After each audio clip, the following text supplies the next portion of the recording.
it's normal, first of all, to experience resistance when we're changing something that's going to, create core foundational changes to the status quo, to us, who we are and how the world works.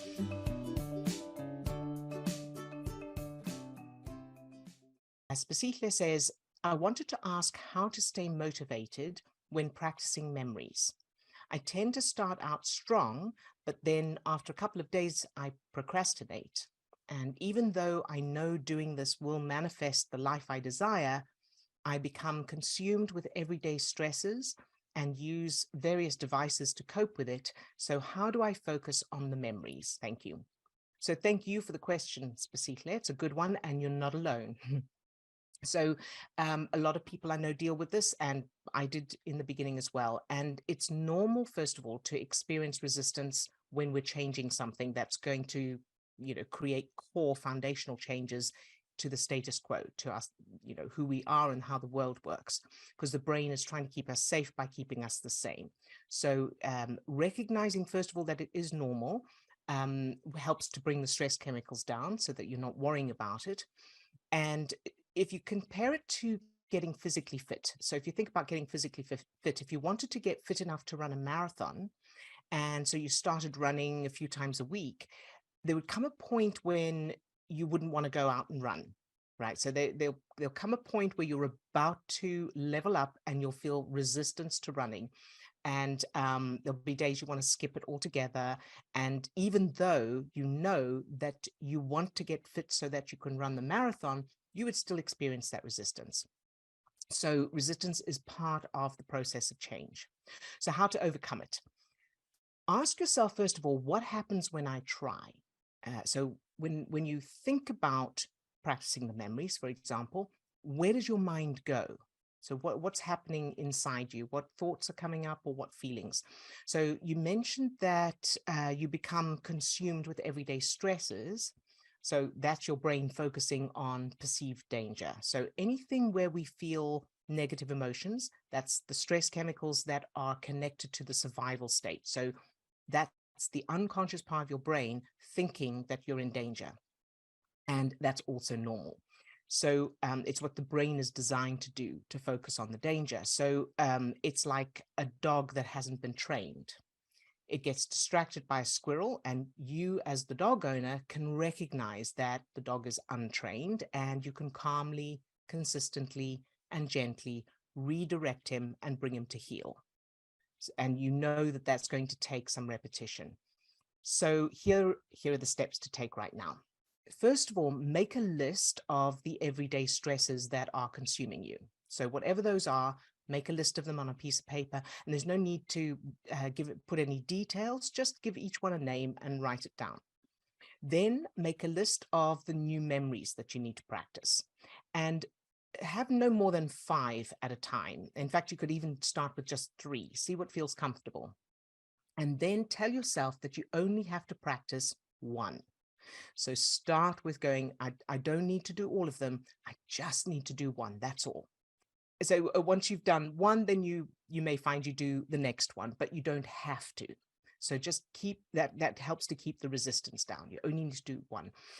Then the second piece of this is decide on specific times to practice the memories, or that one memory at least, and know that you'll probably resist. So expect the resistance, and then you'll deal with it, just like you would expect the dog to try and chase the squirrel, but you're going to bring it to heel. And then thirdly, ask yourself where your mind goes when you think of practicing the memories. So as you're here right now watching this recording, when you think about, I'm going to practice the memories, become the observer and notice where your mind goes, what happens inside you. So do you feel, for example, do you feel like you don't have the time? Does it go, oh, I don't have time to do that? Do you feel like there's no point because it won't work? Do you feel like it's too much effort? Do you feel like you need to focus on something else instead? And then answer those thoughts. So, for example, if you feel like you don't have time, answer that in the moment with, it hardly takes any time at all. It takes under 2 minutes, and it takes less time, in fact, to do this than it takes to go to the bathroom or to brush my teeth or to take a shower. And in fact, I can do it while I'm doing those things. Okay, so answer yourself with that kind of answer. If you feel like there's no point, it won't work, answer that with something like maybe, but it won't do any harm. If I had to spend an hour hiking up a hill to stand on my head and it didn't work, that wouldn't be worth trying. But doing this for a couple of minutes, even if it doesn't work, the fact that it might work, 2 minutes is definitely worth a try. So again, answering yourself to help keep that resistance down and reassuring that unconscious part of your brain that thinks you're going to be in danger if you do this thing. If you feel it's too much effort, answer that with it takes no physical effort. No physical effort at all. So it's not like having to go to the gym and work out or go running or any other physical activity that you'd have to do to achieve changes.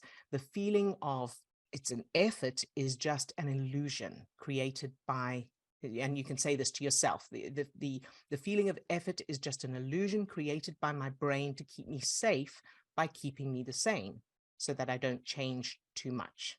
So you consciously want to change, but the unconscious part of your brain thinks that it's dangerous to change at all, because you may not be happy right now, you may not have what you want, but you're still alive. And bearing in mind, the unconscious part of the brain can't use logic or reason like the conscious mind can. And then if you feel like, let's say you think, well, when I think about practicing memories, I always feel like there's something else that I need to focus on instead. Answer that with, yes, I do need to do that. So acknowledge it, and I'll do it right after I've spent just 2 minutes doing this. And I'll be in a better state to do it, that thing more effectively, because I'll have my prefrontal cortex online. So I have that thing on my list, and in 2 or 3 minutes from now, I'll focus on it. So you're acknowledging, you're not denying or trying to push away or trying to force anything. So remind yourself that anything else you would focus on will be affected by your current chemical state and the childhood references you have. So practicing those new memories is like making sure your GPS is set for the destination you want to drive to, and that you've released the handbrake before pressing the accelerator. So I hope that helps, but let me know if you need more suggestions.